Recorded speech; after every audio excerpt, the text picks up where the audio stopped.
Gente, tudo bom? Hoje aqui no Gay Nerd a gente vai ter um convidado muito especial que a gente vai falar de um assunto muito importante, muito sério. Ele é jornalista e é criador da plataforma Me Explica, que ajuda a explicar conceitos difíceis de política, de economia, de sociedade, para o público em geral. É o meu amigo Diogo Antônio Rodrigues. Olá. Tudo bom, querido? Tudo bem com você? Tudo bom. A gente vai falar um pouquinho sobre esses 8 meses de governo Bolsonaro e o que eles significaram para a população LGBT. Vamos lá? Exatamente, vamos lá.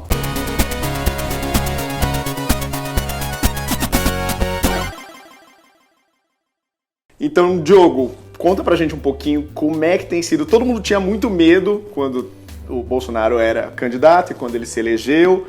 E agora, nesses 8 meses, houve pequenas movimentações, mas que foram significativas para a população LGBT. Bom, a primeira coisa que aconteceu, que foi logo no começo do governo Bolsonaro, em janeiro, ele extinguiu a Secretaria de Educação Continuada, Alfabetização, Diversidade e Inclusão, que é uma secretaria dentro do MEC que se dedicava a promover ações de diversidade, ações inclusivas, colocava as ideias, né, de inclusão tanto da população LGBT, quilombola, indígena, nas ações educativas do MEC e nos materiais educativos do MEC, mais importante. E o Bolsonaro deu como justificativa, né, disse que essa secretaria ela proporcionava a formação de mentes escravas das ideias de dominação socialista. Tá. Então essa foi a desculpa dele. Mas na verdade isso tem um prejuízo social muito grande porque elimina essas diretrizes dentro do MEC e prejudica para o futuro a formação de programas de inclusão da população LGBT, enfim, como eu já mencionei, desses programas educativos. A grande questão com o governo Bolsonaro é que sempre foram coisas muito pontuais, né? Essa é uma das poucas em que ele se manifestou pessoalmente a respeito, né? Porque as outras coisas foram todos os outros ministérios, as secretarias que fizeram, e ele nunca está na frente, né? Ele está protegido atrás da decisão de que outros membros do governo estão realizando, correto? Exatamente, ele está delegando, né? Exato. Assim. Outra coisa que ele fez que foi bastante importante também no começo do governo, bem na primeira semana, foi a retirada da população LGBT das diretrizes de direitos humanos do antigo Ministério dos Direitos Humanos, que mudou de nome e virou Ministério da Mulher, da Família e dos Direitos Humanos. E ninguém explicou, nem a ministra, nem ninguém explicou que tipo de, se isso vai ser deslocado para alguma outra pasta, se isso vai virar política em algum outro setor desse ministério, que na prática significa que vai deixar de ter prioridade esse tipo de política dentro desse ministério. E isso é importante porque o Ministério dos Direitos Humanos promove uma série de ações, né, em conjunto com outros ministérios, inclusive, e isso quer dizer que vai ter, no mínimo, vai ter menos orçamento e, na pior das hipóteses, não vai ter orçamento para esse tipo de iniciativa. É importante a gente discutir assim, a gente está falando muito sobre o fim de certos departamentos, aí as pessoas pensam, mas isso não é nada, isso é só uma coisa nominal, essas pessoas ainda vão estar lá, você ainda vai ter esses projetos. E na verdade isso tudo volta para a questão de visibilidade. A partir do momento que isso a gente não é nem citado mais num documento sobre direitos humanos, o governo, em teoria, não se torna mais responsável ou responsabilizável por aquilo. Porque agora ele pode dizer, olha, eu não preciso fazer nada para essa minoria em si, porque aqui, olha, o nosso texto não contempla isso, nunca contemplou. Exatamente, isso é ainda mais importante quando você pensa que os números de agressões e violência contra a população LGBT têm aumentado no Brasil. Então, se você retira esse tipo de proteção, forças públicas deixam de atuar nesse sentido, que é uma coisa que é um problema público, um problema de violência, um problema de segurança pública, enfim. O que mais nós temos que você levantou? Uma outra importante foi o cancelamento do vestibular para alunos LGBT na Unilab, que é a Universidade da Integração da Lusofonia Afro-Brasileira. Existem estatísticas que dizem que 0,2% dos alunos universitários são da população LGBT, trans, enfim, e a Unilab é uma universidade federal, mas que tem políticas bem progressistas, fez um vestibular para tentar incentivar esses alunos a entrarem na universidade. O MEC mandou cancelar, foi uma intervenção do MEC, o Bolsonaro chamou assim, e é importante também como um gesto simbólico, né, porque mostra mais uma vez que as políticas LGBT que foram favorecer essa população não tem vez no governo, eles vão tentar intervir do jeito que eles puderem. Isso teoricamente é uma afronta ao princípio de autonomia das universidades, que a Universidade Federal, a Unilab, deveria ter. A Constituição brasileira garante isso. E mostra também assim, quão absurdo é que o presidente da República, lidando com centenas de questões relevantes para o país numa crise enorme, ele em poucos meses de governo, com tantas coisas para fazer, parou tudo que ele tinha que fazer para decidir, para ir ao MEC, chegar ao MEC e falar, este vestibular para LGBTs não vai acontecer. Então, a gente entende um pouco a escala de prioridades do governo Bolsonaro também, que é uma escala lastimável. O Ministério da Saúde encerrou uns canais que eles tinham nas redes sociais que eram específicos para divulgar informações sobre HIV/AIDS. Essas redes sociais eram do Departamento de Doenças, de Condições Crônicas e ST. Eles faziam posts informativos sobre esse tipo de doença, enfim, prevenção.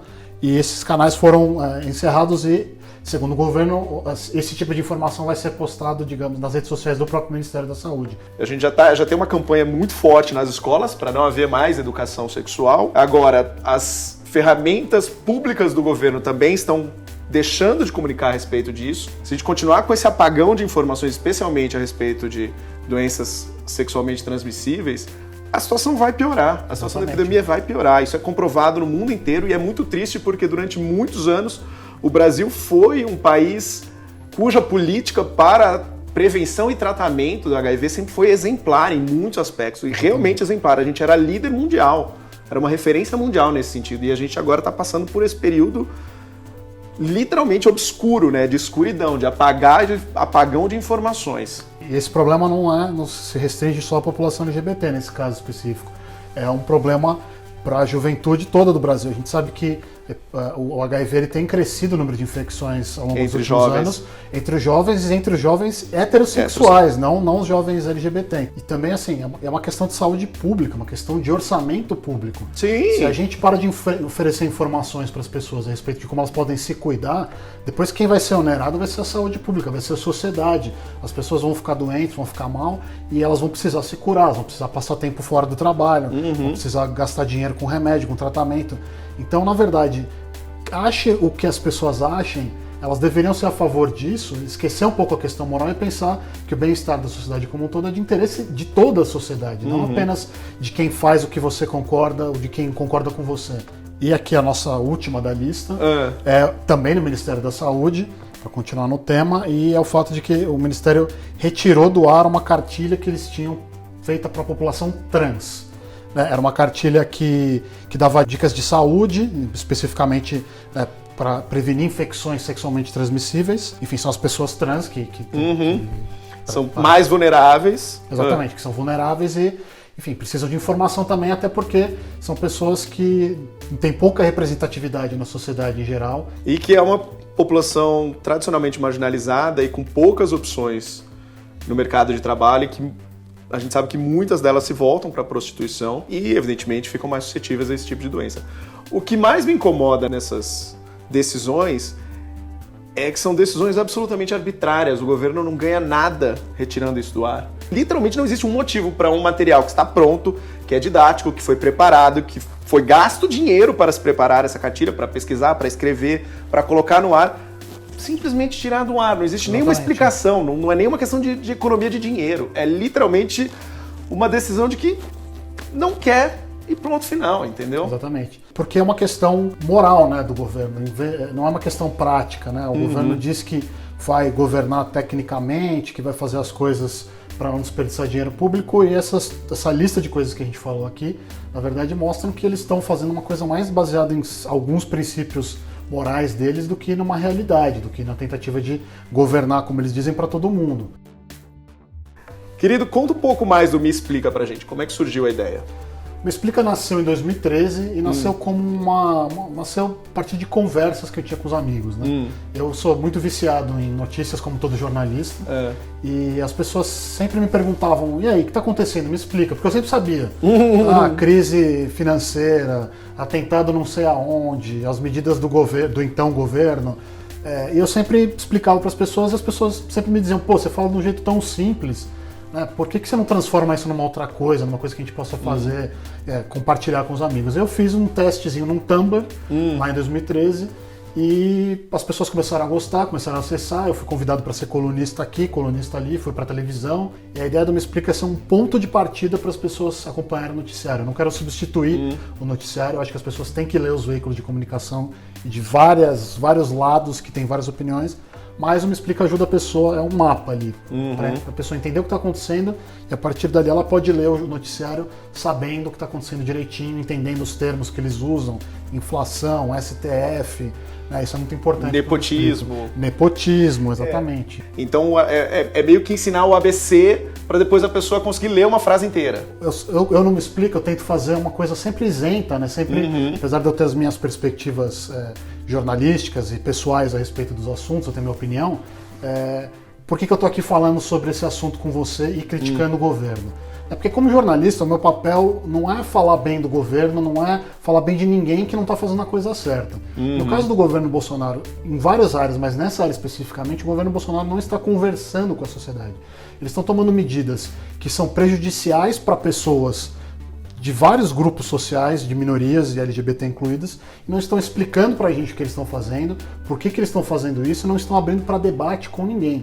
Então, como jornalista, eu me sinto na obrigação de falar sobre isso aqui com você. O convite me fez muito feliz, porque a gente precisa que as pessoas saibam o que está acontecendo. E como é que o nosso público pode encontrar o Me Explica?